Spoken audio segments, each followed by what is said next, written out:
Now, before I start with the actual presentation of the policy itself, I will spend a few minutes with respect to the relevance of education in the present context. A lot of things have been asked to me in public with respect to why at this time an educational policy, what kind of relevance does it have in the context of India and the context of the global developments. And always you have to articulate some aspects of it. Of course, first we all recognize there's more than 3 decades since we had the last one, and there are several developments that have happened. India, of course, will have the highest population of young people in the world over the next decade, and we recognize that nearly 50% of the population will be below 35 years of age, aspiring for high quality education.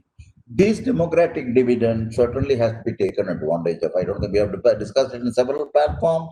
We have debated it, and certainly this is a direction and aspiration for the country which we have to realize.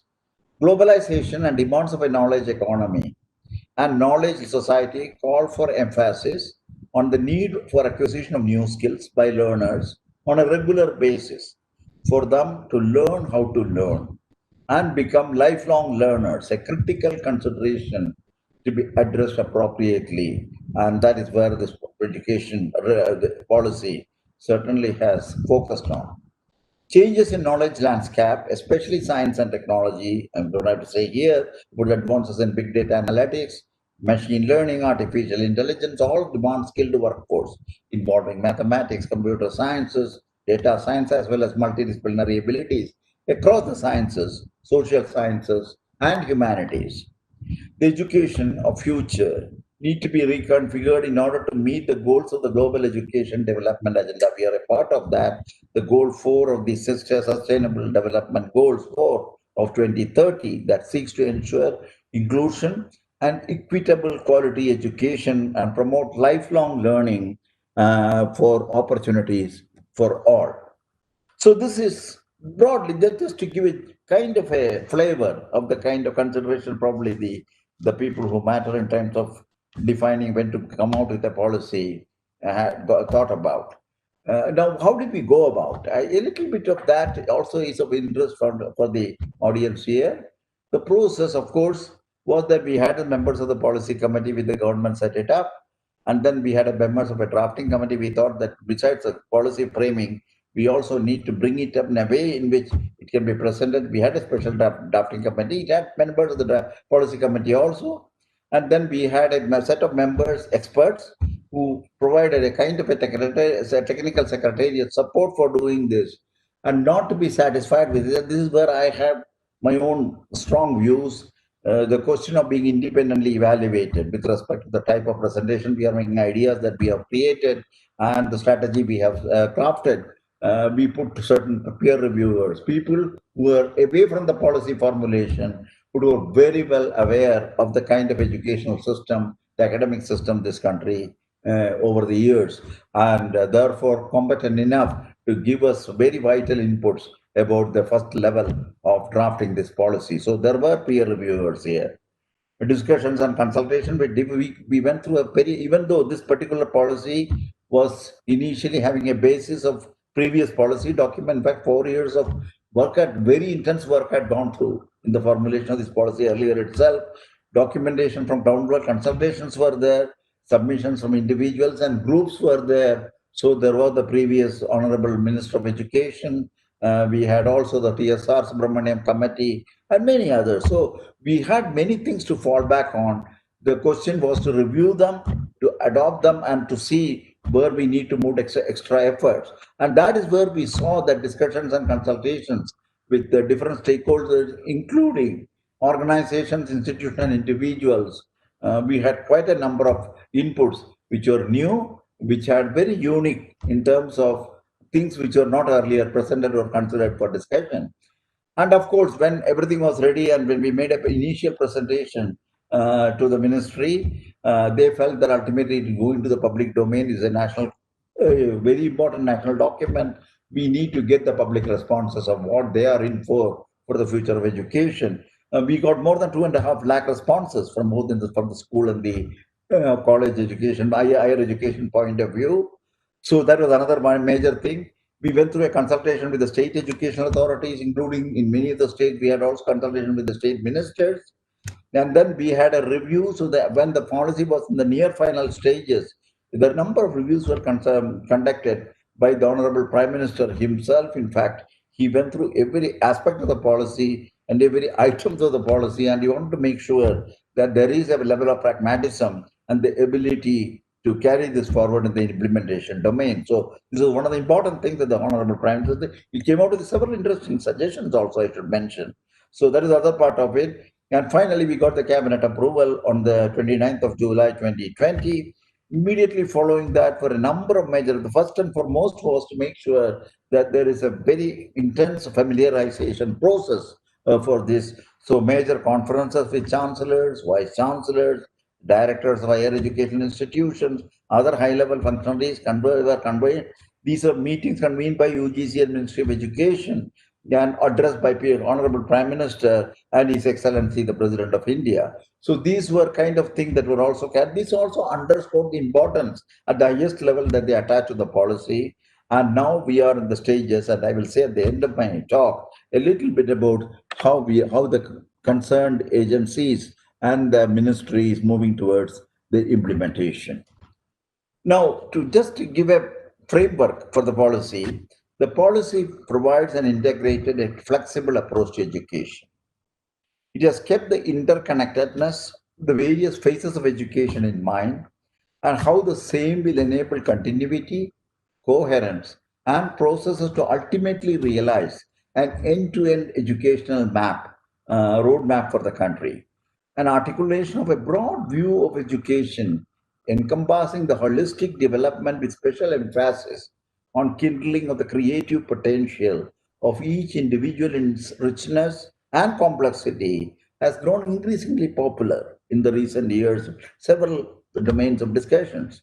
The policy thus aims to have it aims at the development of the 21st century skills. I don't have to re-emphasize what these 21st century skills are here for the students while giving them the flexibility in making choices consistent with the dynamics of a knowledge society. Before we go straight into the higher education and go into the details of the same, a little bit about the connection between the school education and the higher education.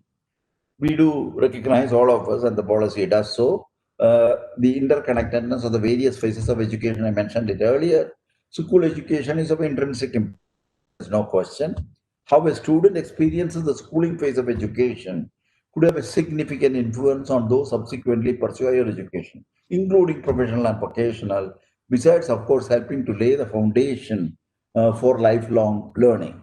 So, keeping this in mind, I'm trying to first put the overall policy element, the element that is gone into the policy as a part of the academic side, not just on the governance and other areas. We have the early childhood care and education, home education, Anganwadis and preschools.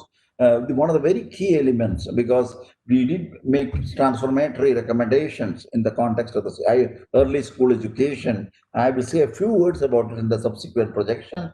And right now it is divided over a 15-year period of foundational, preparatory, middle, and secondary. We'll see the details of that. On the higher side, of course, we have the undergraduate, general education, teacher education, professional and vocational to focus a little bit. And then we have the postgraduate, masters, and PhD, need not be emphasized here. And ultimately, a national research foundation, a unique institution that will spur the research, and particularly in the educational institution and university system particular. And then, of course, we have areas like lifelong learning, adult education, and many other areas that have been also including the use of technology for education. These are all part and part of. So this is just the broad elements of the policy which you have touched upon in the policy. And I will, of course, as requested, I will try to concentrate on the higher education, but not before saying a few words about the kind of things that we have thought about in bringing the school education to a new domain. The extent 10 plus 2 structure is what the early school education will be. It will be modified with a new pedagogical and curricular restructuring of 5 plus 3 plus 3 plus 4, covering the ages 3 to 18. I have shown it here in terms of 4 levels. The foundational level, where the policy, this is the education starts, unlike at 6 years, now it starts at 3 years. 3 to 8 years is what we characterize the first 5 years as the foundational phase of the school education, 3 years of pre-primary, preschool, and then we have a primary education, which is first and second class, the grades. So you have the 5 years here. What is important in this phase, which will take you up to the age of 8, is the fact that the policy recognizes the individual differences in the cognitive development of children at this stage, and therefore formal structured learning will be absent during these 5 years. So the important thing is that each child has to be evaluated with respect to its growth of the brain, and these are not uniform, so there is no linear pattern in which the growth occurs. And it's also important that 85% of the brain virtually is matured by the age of 8. So we need to make sure that the learning process is suitably adopted, that maximal advantage of this kind of a pattern by 85% by the age of 8 is whether it is language learning, whether it is literacy and numeracy. These are all critical elements in this phase of the foundational phase of the school education. This you carry forward a little more from unstructured, you go into the curricular structure in the next 3 years, that is from age 8 to age 11, where the curricular structure and standardization can be slowly introduced. And carrying this forward for the next 3 years, you virtually go into subject areas. You have a teacher children student interaction much more effectively, and also have the capacity for abstraction, because that is something which was the earlier two phases much less because of the nature of the brain growth. And lastly, we have the secondary education, the last 4 years of school education, ages 14 to 18. There will be multidisciplinary orientation with exit options. This is the phase that will prepare the student for undergraduate program. And that's why I'm coming to this, because undergraduate program is very much related to the kind of orientation in the policy that we have tried to create in the secondary level of the school education, including early introduction of liberal arts education. So this is the kind of a thing. Of course, you have vocational education here, you have the exit option here. If you want to leave at the age of 18, the school education and take up some kind of a job, there are enough provisions for that, enough training and other kinds of things. In fact, we have recommended that we need to have a youngster who knows at least one vocational area thoroughly, 100% in by the time he leaves the school, that kind of a thing. And the first 4 elements of the vocational education in the overall scheme is a part of the secondary and part of the middle as well as the secondary education. So this is the broad thing. I thought I wanted to emphasize this mainly because these are the times in the we understand today the neural sciences and the kind of cognitive science which dictated this study of creating a policy around the present understanding of the brain and its growth. And I thought I should bring it to the attention of this erudite audience. And this is just to give you an idea of a brain, how critical it is to make sure that we make use of the brain and its stimulation, the early phase of the child's growth. And one can see very clearly the cognitive stimulation, what it does to the brain, to a case where such a stimulation has not occurred. We can very clearly see the temporal lobes, how different they are in terms of its growth and maturity, and which essentially means how much you take advantage of the pattern of the brain growth in terms of the learning process and also the teaching process. Now, having said all this with respect to the school education, we move over to the undergraduate education, part of the higher education. What the policy does is to promote a holistic. We have made a broad approach which is holistic and multidisciplinary at the undergraduate level. And this is something which is not new to this audience, and especially I don't know IIT Delhi's some of the very early efforts in the context of holistic and multidisciplinary education. They generate more imagination and creativity in the student to ensure their all-rounded development. And of course, the concept which we today term as a liberal education, which is really multidisciplinary and holistic, is an age-old idea in the Indian context. I don't have to say this again. The Banabhatta's Kadambari, which is considered a person was recognized as truly educated when he mastered the 64 kalas encompassing music, dance, painting, culture, languages, and in addition to subjects such as science, engineering, and mathematics, as well as vocational subjects. Liberal education explores the remarkable relationships that exist among the sciences and humanities, mathematics and arts, medicine and physics, etc., and more generally, the surprising unity of all fields of human endeavor. A comprehensive liberal education develops all capacities of human beings: intellectual, aesthetics, social, physical, emotional, and moral in an integrated manner. So, this is the approach, and this is the one we have tried to translate into the policy as a crucial step to lead India into the 21st century. The fourth industrial revolution, multidisciplinary education is central. Even engineering schools, I know IITs following this, in this case, will move towards more holistic multidisciplinary education with more arts and humanities. While arts and humanities students will have to learn to aim more science, while all will try to make an effort to incorporate more vocational subjects and soft skills. India's rich legacy, I mentioned about Bhanabhatta's work and many other kind of work subsequently in the arts as well as in sciences and beyond, will significantly help in making the move towards such an education, hopefully an easy and natural transition. Now, how is it that the policy has put that in concrete terms? Liberal education with broad multidisciplinary exploration, it has to be an imaginative and flexible curricular structure, creative combinations of disciplines of study. This has been chosen, whether it's arts, crafts, sciences, mathematics. One has to see the how do you create a creative combination. This has to be all worked out. And multiple exit and entry option is another important feature of the undergraduate education. And master's and doctoral education will provide a sub-based specialization as a part of the higher education. The 3 to 4 year undergraduate course with multiple exit options, the 4 year program is the main recommendation in terms of the undergraduate program. Undergraduate degree will encompass, of course, liberal arts, multidisciplinary and holistic education. And then you have the chosen major and minor concept that is there.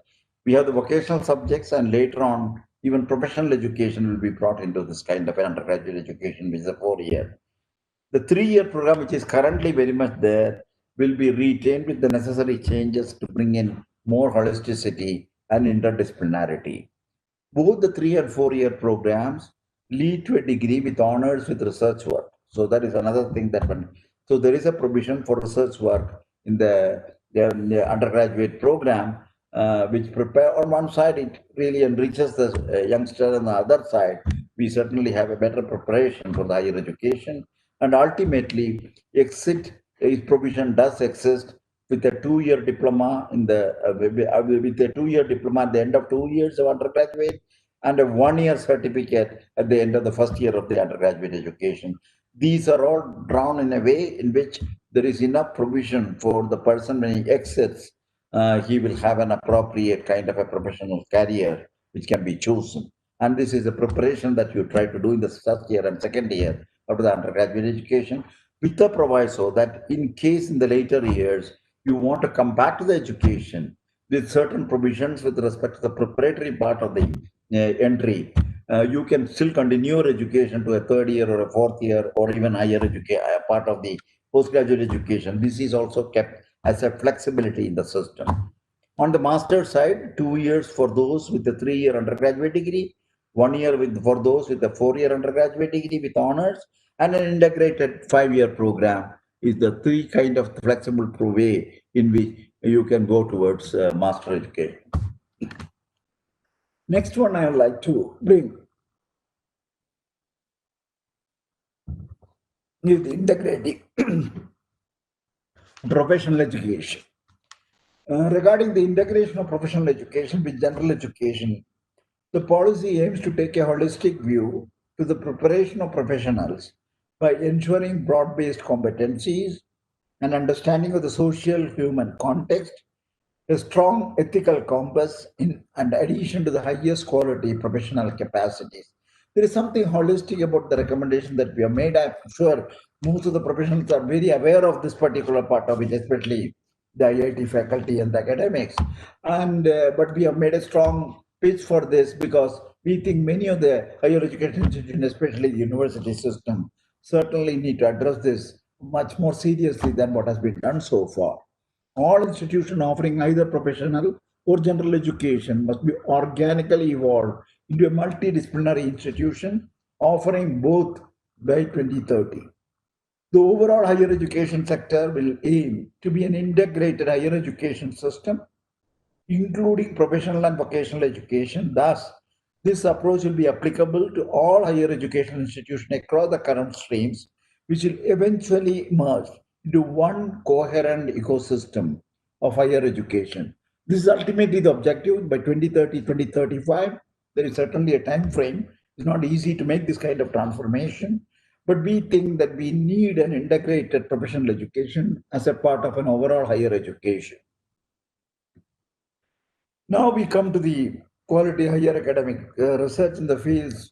Again, I don't have to carry coal to Newcastle by giving you why we should do research, but put some numbers here just to see that the situation in our country with respect to research. Whereas IITs and those Kaisers and things like that, you have tremendous research and vibrant activity going along with teaching. The broader question of the university systems, both state and the central, I think we need to do quite a lot.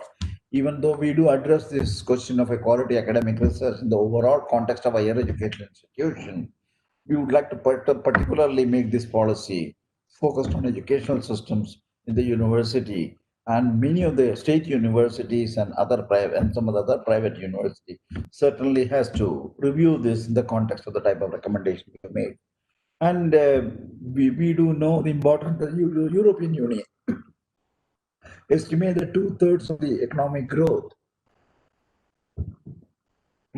of Europe during they came the research. You had also, if you really look at the European accomplishments in the research and innovation, I was just trying to look at some of the details. 15% of all productivity gains in 2000 to 13, and that an annual increase of 0.2% of GDP in R&D investment result in an annual increase of 1.1% in GDP, a five-fold return for the type of outcome that they were getting. If you look at the present research and innovation investment in our case, 0.7, we can keep debating on that. One has to compare it with respect to something like 2.8 in US or for 4.3 in Israel or South Korea. These are the kind of just 3 times the proportion of GDP.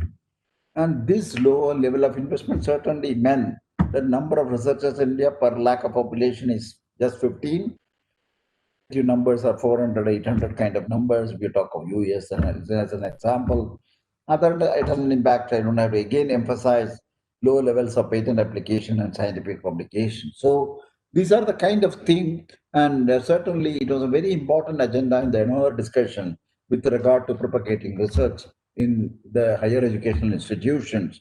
And so we have spent a considerable space and time to make sure that we have some very tangible recommendations on promoting this.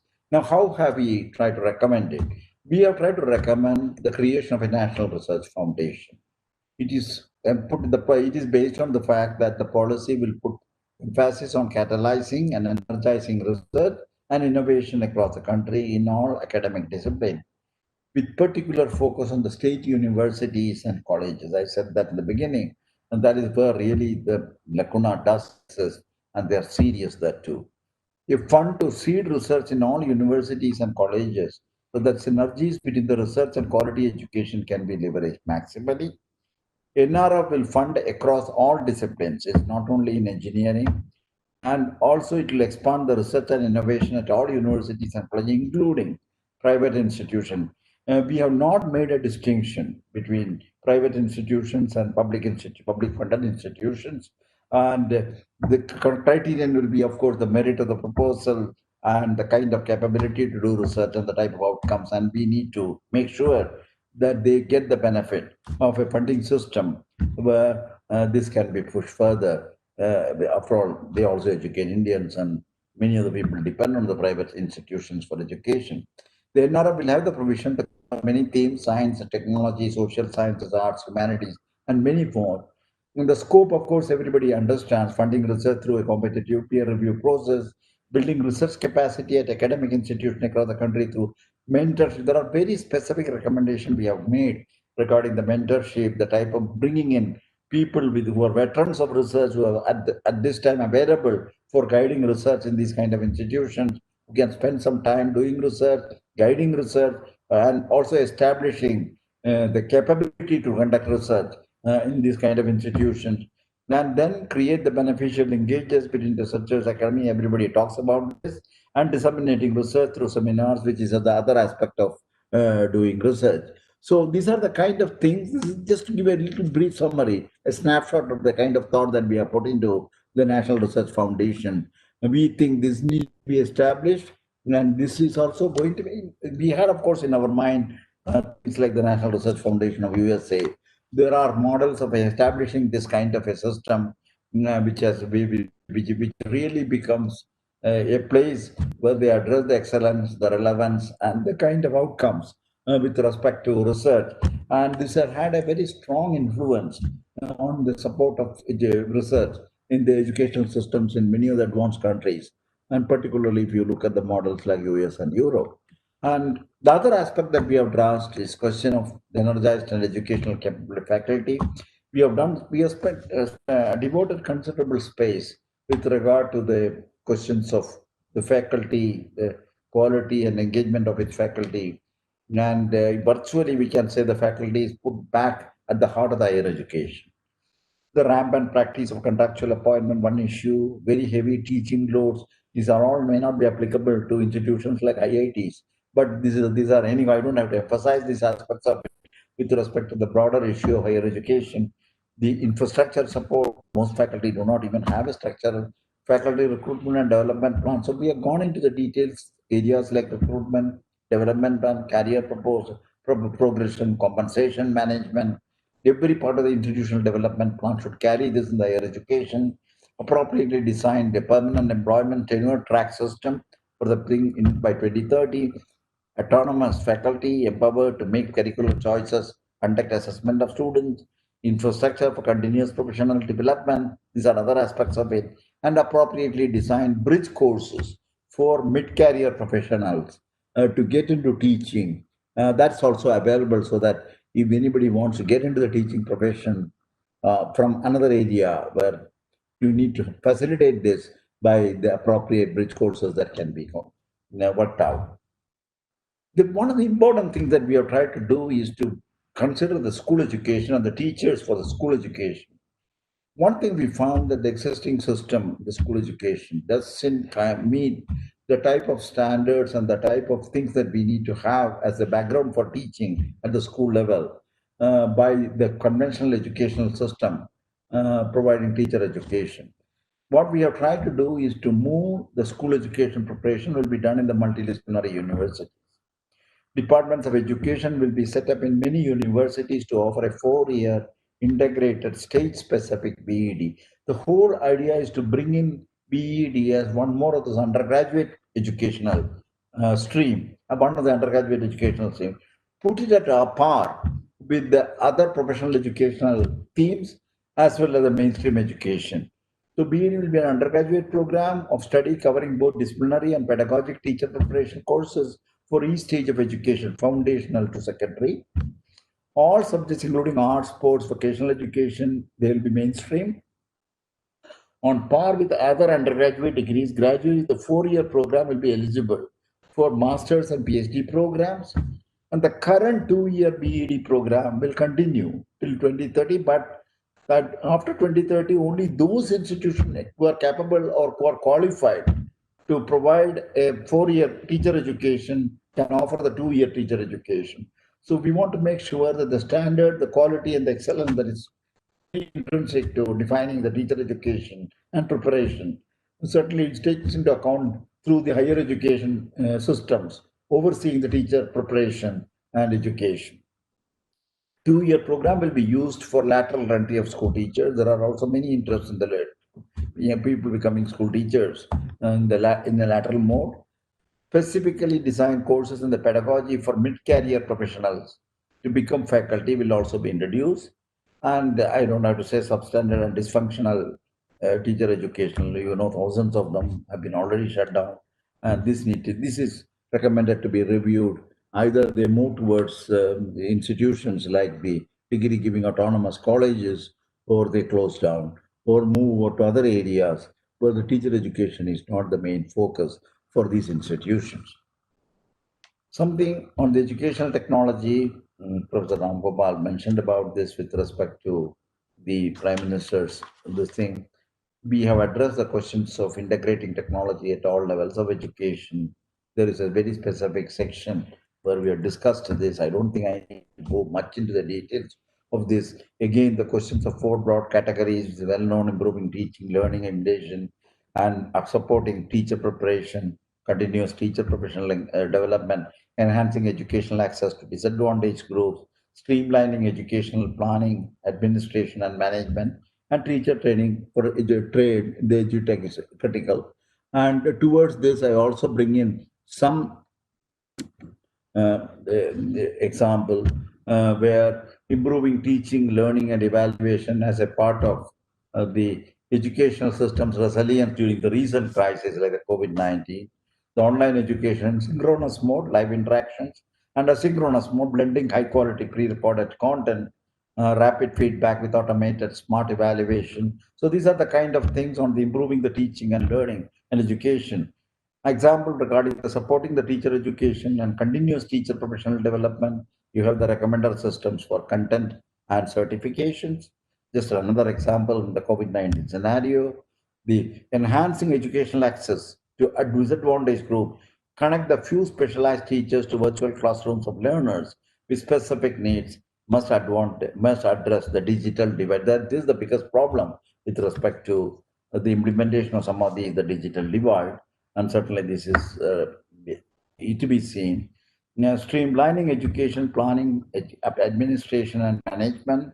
We are also trying to set up as a part of this a national repository. There is a national repository of educational data to track progress in achieving educational goals. So this is just to give you a gist of the kind of thing that we have gone into details in the policy on the questions of educational introduction. But equally important is the fact we have tried to create a kind of a setup. It is not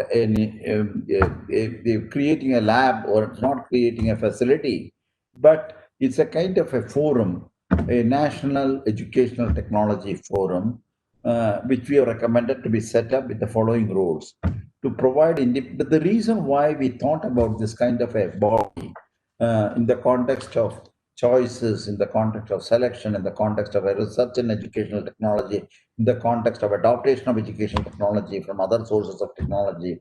The reason why I thought is the moment you throw open an technology as a facilitator for certain type of function, whether it is related to education or many other areas, it could be even to deal with energy from the waste.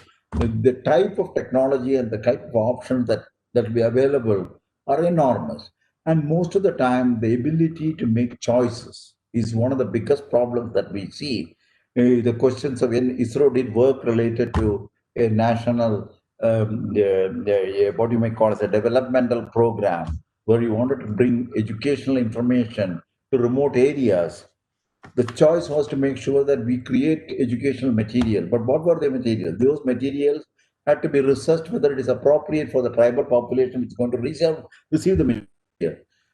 2 to 3 years of research work was needed before you could decide what the educational material and the technique of reaching the local population who will receive those material, and they will get enriched themselves in the process. This is a major challenge. This is one of the kind of example that if you want to proliferate the technology, you need to have a means of studying it, understand, evaluate, and regulate it.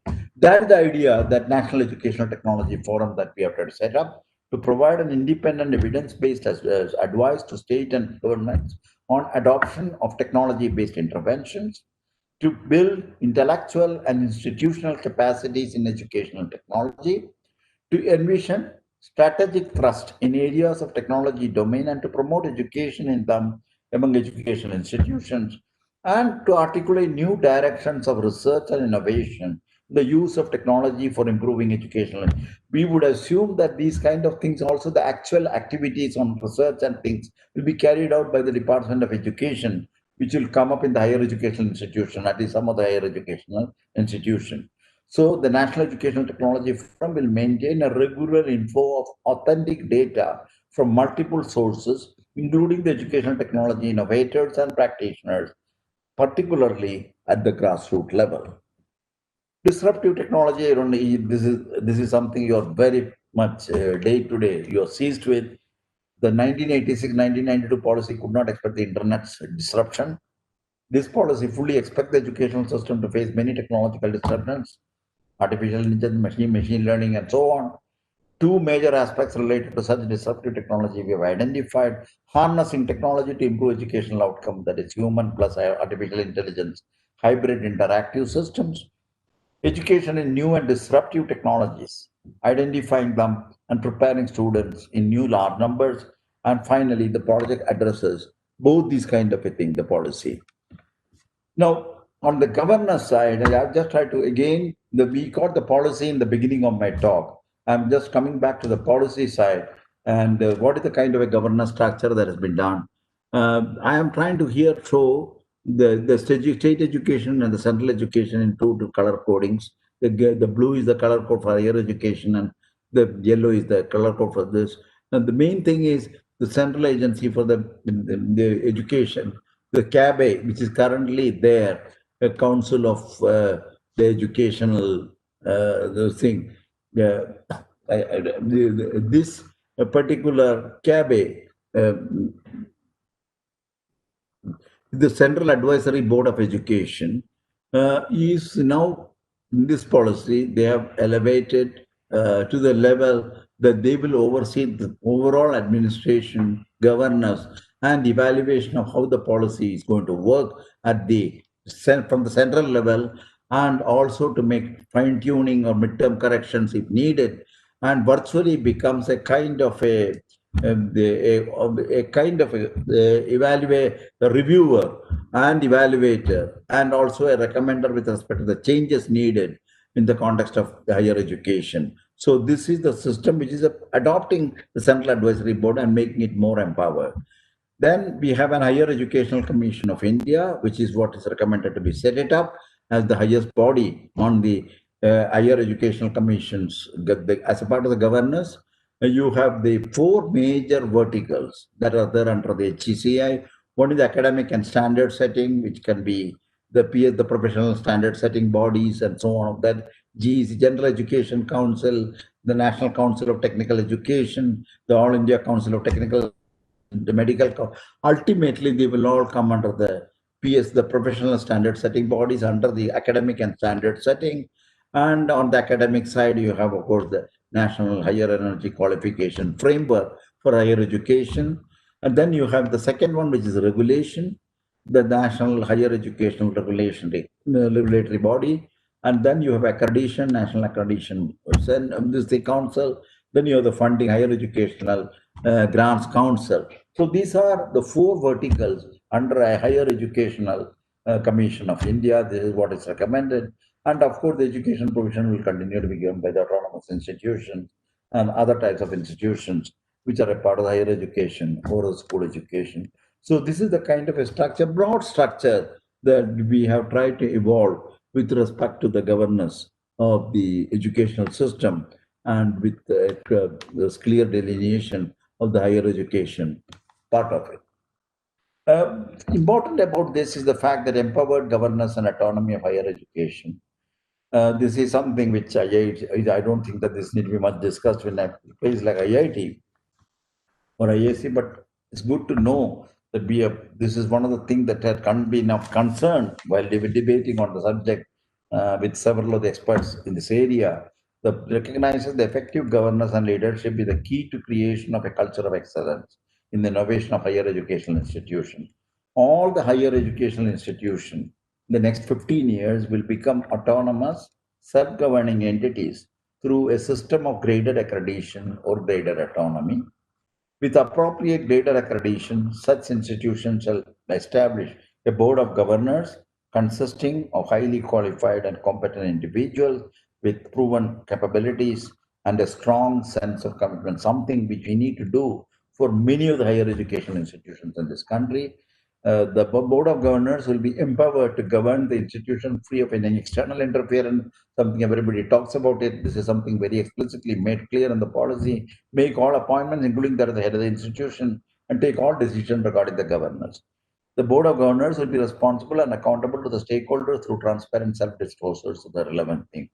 The board of governors to develop a strategic institutional development. These are all there in many of the institutions, long term, medium term, 5 years, or short term, 1 to 3 years, based on the institution can develop educational and research outcome, parameters for quality and capacity, improve organizational and financial and human resource development plan to assess the progress. So this is just to give you a flavor of what we have recommended in the empowered governance and autonomy of the higher education. So the most important aspect is the fact that we have strongly recommended the autonomy on the governance, on the academics, as also on the finances. Now, what is the kind of way forward before I conclude the thing?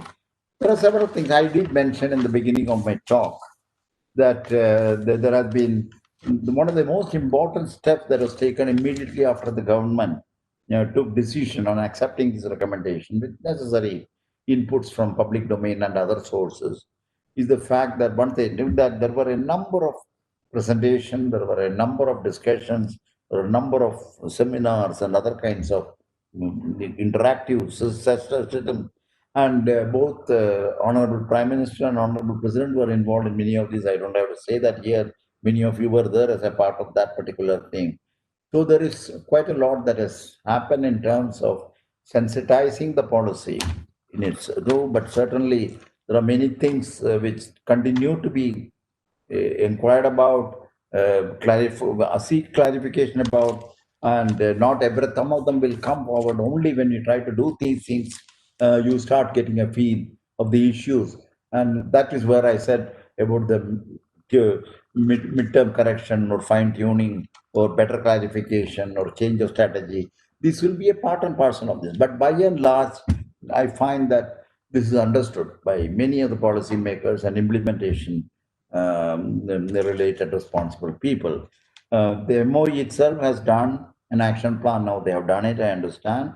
They have, because I'm telling this both this part of it more from the input that I received rather than trying to be a part of it. But I want to say that the MOE has certainly provided a good action plan which they have worked it out, which has got something like 100 and they have taken the higher education policy section. They have looked at the various policies items. They have converted them into identified action plans, and 181 activities have been identified with the time frame that it needs to do this under 16 broad themes. This is what they have tried to do. We need to do this. There's a continuous churning of these ideas, and some discussions are going on this. The UGC on its own has been also organizing conclaves for discussions on this particular thing. And then there have been a lot of the outreach of the policy to different segments of the governance systems of the country, both the central and the state, has been another major feature of the recent efforts in trying to make sure that the policy is read, understood, and then come out with suitable strategies of implementation which are applicable, because there are the local issues also. One has to keep it in mind. There is a broad strategy that we need to have for the country, for the policy to be translated into the next step of implementation, and also specifics with respect to the local conditions or the regional conditions and things of that kind, which is more than just the policy. It has got finances, it has got the resources, human resource, and many other things. So this is something on which work will be done. But the fact I would like to emphasize is, and you know this again because you are a part of a system which is implementing it, that this work is in the forward, in the movement. And I cannot but conclude with the statement that, as I said in the beginning, I think this is a very unique policy. It has its own challenges to implement. But I think what is important and what is reassuring for some of us is the fact that many elements of this has been done in some form or other by institutions. And I mentioned about the IIT Delhi because of its pioneering role in areas like multidisciplinarity and approach of science, technology, and policy, society, or more recently, with respect to humanity and social sciences to be integrated into the undergraduate education. So these are things on which it is not that these are all totally new because of the policy, but there is much more that has been done through the various actions and directions and visions of various leaders and institutions of this country. I'm sure that we need to understand it very clearly. We need to see how that can be adopted and how this policy itself can aid in taking it forward. So, with these few words, I would like to thank again the Institute, the director, deputy director, and others for this privilege of talking to you and sharing my thoughts with you. Thank you very much.